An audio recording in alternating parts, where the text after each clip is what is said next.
À gauche, gauche. Direction, le trottoir un peu plus loin. En avant.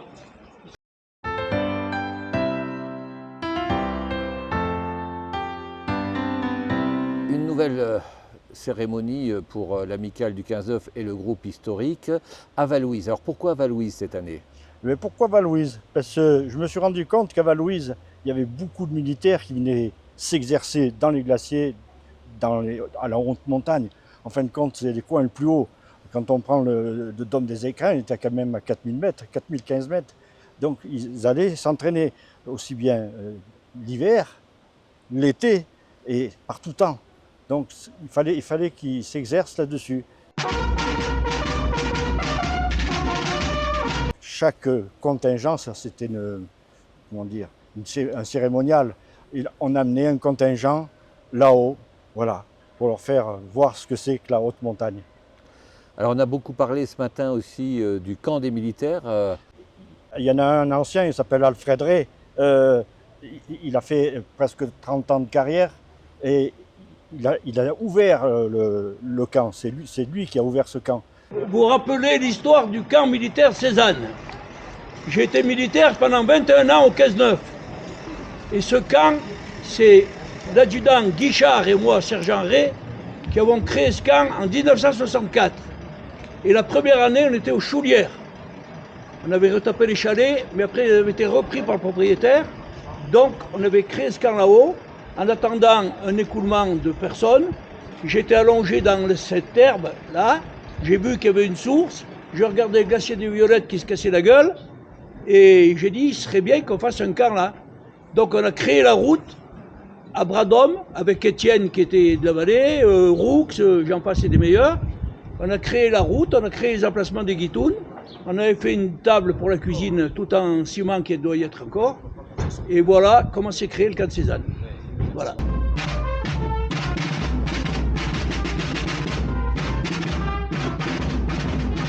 Ça va faire la 16e année qu'on fait cette manifestation-là.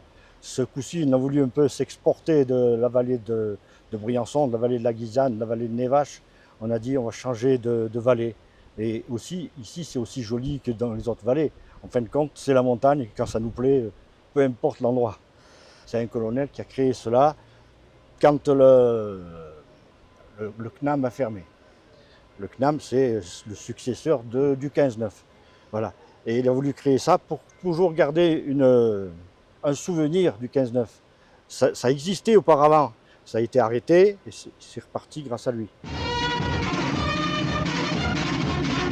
Dans ce groupe historique, il y a d'anciens militaires, mais il y a de plus en plus de personnes qui n'avaient a priori rien à voir avec l'armée. Tout au départ, c'est des musiciens qu'on cherchait.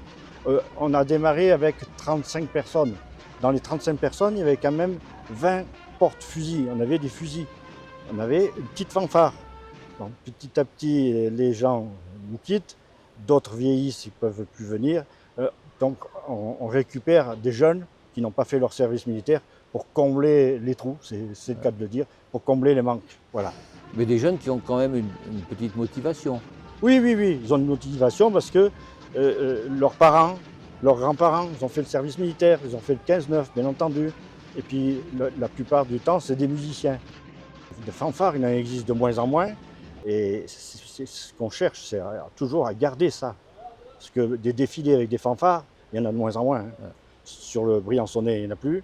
Il faut descendre jusqu'à Sisteron pour qu'il y ait quelque chose. C'était l'année dernière. Tu parlais de passer la main et de recruter, de chercher à transmettre ton travail. On en est où là? Eh bien, on en est où? C'est que j'ai trouvé quelqu'un pour me remplacer. Je ne donnerai pas le nom tout de suite parce qu'on ne sait jamais. Des fois qu'ils se désistent. Mais ici, j'ai trouvé quelqu'un et il va poursuivre notre œuvre, disons. Voilà. Il est musicien, donc ça peut que faire. Voilà. Mais je laisse la place aux plus jeunes. Moi, j'en peux plus. À la présidence, j'ai fait 16 ans. 16 ans.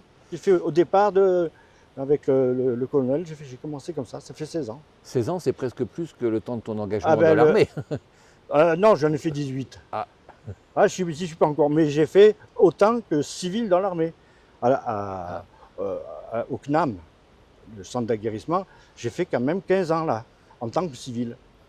18 ans d'armée, 15 ans de civil, et puis là j'ai fait rebelote, 16 ans Sous l'uniforme. sous l'uniforme. Voilà. Sous l'uniforme blanc qui impressionne beaucoup les touristes qui étaient de passage. Là. Oui, c'est ça, bien sûr, c'est typique. C'est typique. On peut pas, à part les chasseurs alpins, il n'y en a pas d'autres. Hein. Voilà. Juste un mot. Alors justement, on parle de chasseurs alpins, même pour le 15-9, ou on parle Alors, juste là, d'alpins? Là, oui, ça nous vexerait. On est alpin. C'est une tradition comme ça. C'est de l'infanterie de montagne qui était là tout au départ, dans les années 1800, qui ont évolué. Avant, il y avait la petite tarte. Il n'y avait pas la tarte qu'on a, il y avait le petit béret. C'était de l'infanterie pure et simple. Et après, c'est devenu infanterie de montagne. Et on a conservé ces traditions-là. Ouais. Mais bon, tous les gens qu'on croise dans la rue parlent des chasseurs alpins. Hein. Ben oui, parce que quand on voit défiler le 14 juillet ces chasseurs alpins, c'est pas les mêmes cris de ralliement. Alors celui du 15-9, c'était? Ni bifin, ni chasseur alpin. Il faut reconnaître, l'amicale est reconnue. Tout ce que nous faisons, on est connu pour ça. Il n'y a personne d'autre qui fait ça. Toutes les manifestations que l'on fait, comme les Delwes, il n'y en a pas d'autres. Hein. Il n'y a que nous. C'est un investissement personnel, c'est sûr. Mais bon, quand je vois qu'on est applaudi, qu'on est acclamé, ouais. ça fait plaisir. Et pour la suite, donc tu laisses la tête du groupe, est-ce que tu continueras à participer aux activités? Bien entendu, je vais être derrière pour aider, pour soutenir. Je ne peux pas lâcher d'un coup, c'est pas possible. Mais ce que j'ai envie d'ajouter, c'est que des associations comme la nôtre, il faudrait les aider. Sans d'aide. C'est pour ça que je suis dégoûté de tout ça, c'est parce qu'on n'a pas d'aide. On demande des subventions, on ne nous accorde pas. Et puis, il y a toujours un prétexte pour pas nous aider, nous voir, disons. Je parle là de la vallée de Briançon. Ici, on était bien accueillis. Voilà, mais on est un peu loin du Briançonnais. C'est ça que je regrette.